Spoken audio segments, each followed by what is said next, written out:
It's time for game one. It's time for game one, brother. Let's get into it, baby. These stacked lobbies, they're all good to go. We are live from TwitchCon. Game one, heat one. A ton of loot concentrated in one area, not often contested. I think most likely because players understand Tfue is going to be here every single time. This is his go-to spot, and I wouldn't want to contest it either. And what's funny is, you know, Tfue is going to be rocking that no skin setup. That's just how he is. So you almost are certain if you land at this area on the map and you see a no skin setup, it's going to wind up being Tfue. A look there. Looks like Chaos probably took about 50% of his health off. And he's only got, you know, the basic burst assault rifle there, and that's rough. Looks like his teammate's going to be pushing on forward. They want to make some sort of play, maybe get into an advantageous position. You saw both these players, no shields, not the case for Tfue and Cloak, as they should have a health advantage. You notice too at the bottom of your screen. S down to 10 HP, backing out. Opportunity gets the knock on Chaos. The AR shots, excellent. Just like that. Capitalizing. I mean, this is their drop zone. And immediately gets the heavy shotgun as well. My favorite weapon, you know, to have to swap on over to for that close range engagement. It's all so low. The FPS is left. So now Kayun might be able to just run out unscathed. It looks like he has actually no idea. To gatekeep right now. Oh, this is brilliant. This is brilliant. Hello, friend. There's the shots. Only connects twice. There's still a chance here for Kayun. That's a huge tag for 46 damage. The zone now there as well. It's only ticking for one. Look at the material count, though, Lupo. Down to just 27 metal, 14 brick, a well-placed floor, 12 HP. The elimination. The FPS will live to see another day. Smart play there. You see a move he pulled in the middle of that was literally like jumping over the top of his target, taking the shotgun blast, and placing the floor immediately afterwards to catch himself. You can get top-down shots on opponents without falling to the same elevation as them, just with the speed of being able to build. See Rift to go used as players are going to begin this rotation. Now, when you get to the second zone, right, the map obviously begins to close on in, but when you get towards it, it's almost like you're going, hey, where do we want to set on up? How do we want to prepare this early on in the game?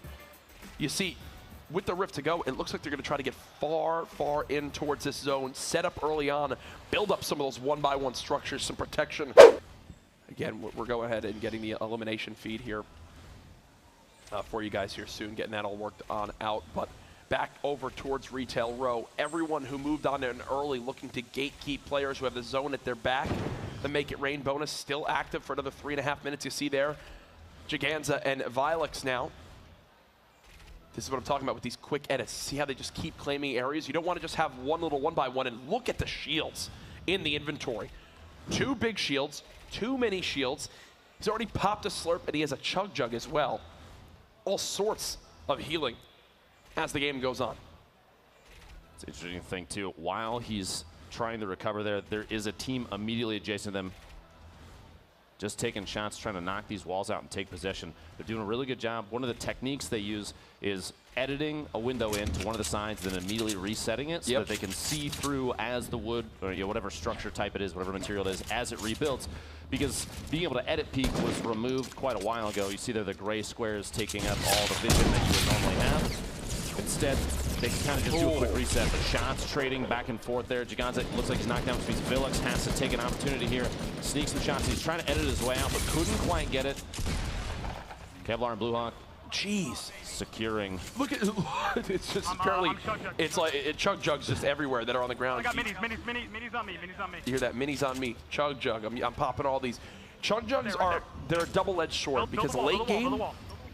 It's really tough to be able to take those 15 seconds to pop that chug. Just another way that players are going to traverse the map in the middle of these big pushes. No, this changed everything. Look, these guys from TK, they can just build on up and not have a care in the world and then begin to jump on off and glide towards the zone. They could not be further away, though, folks, as this rotation is going to be rough already. Frankie getting tagged on up, Johan just behind. Here comes the zone, the storm now closing. This is tough. Only 170 brick left for God. And there you go. The glide comes on in. 1 minute left on the Make It Rain bonus. Looks like he's going to swoop directly in on a team that almost had no idea that he was there, but gets caught off guard by a quick 180 shotgun. You see multiple teams, like you said, Tfue Cloak still on the top.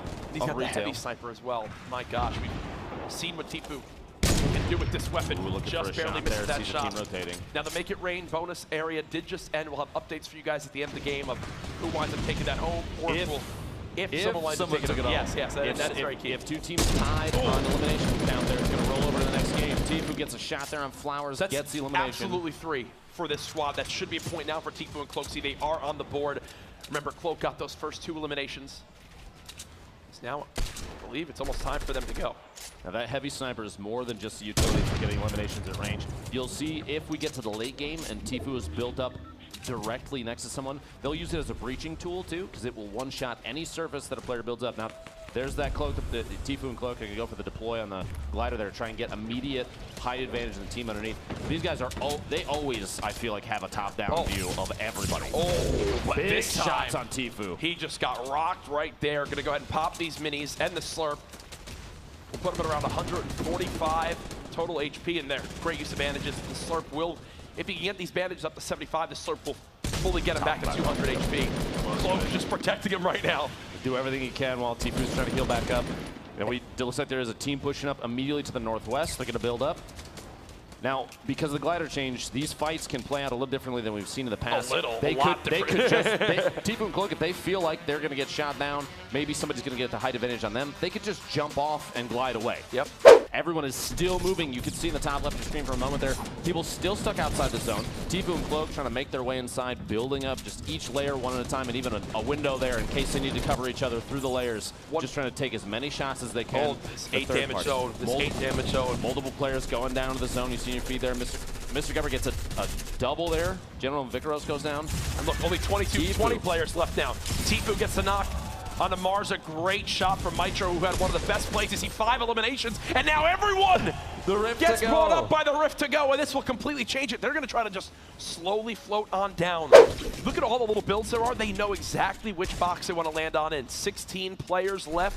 We're now moving towards when the bonus points come in for those top placings. Remember, 4th and 5th place, you get a point. 2nd or 3rd, you get 2 points. First, the Victory Royale, 3 points. Everyone has that on their mind. 12 players remaining. Cloaksy now knocked. Tfue with a quick shot of a heavy will look for the elimination himself. Will he be able to save Cloak? I just don't believe so with this zone moving on in. It's all down to Tfue. He's building on up. 7 players left. I believe he has the high ground for the moment. And it just seems like, Lupo, he is always in these positions. This is a position we've seen him in so many times in the past through 4 left. FallSkirmish, Summer Skirmish. This is, and there you go, using that heavy snipe as a way to breach through surfaces. It's a 1v1v1. It's a 1v1v1, and Tfue still has the high ground. You cannot make this up. This has all the signs of a Tfue and Cloaksy Game 1 victory here. Oh, I thought he was about to fall on down, but no, doesn't seem the case. Remember, all these players still left have each earned 2 points automatically for their top 3 placing. But who will get the extra point for the Victory Royale? The zone moving on in. Only 29 health for Mitro. This zone will chunk him on down. There's the quick shot from Hero. The double barrel's so good. 1v1. Tfue looks like he's ready for the heal. It's not going to come on in. Tfue blocked by the tree. But Hero gets dropped by the storm. And just like that, Tfue and Cloaksy set the tone and prove why they are 2 of the favorites here this weekend. Not even a little surprised, to be quite honest with you. We've seen Tfue, even while he had the flu multiple weeks in the past. Tfue, like, just dominating, still dominating.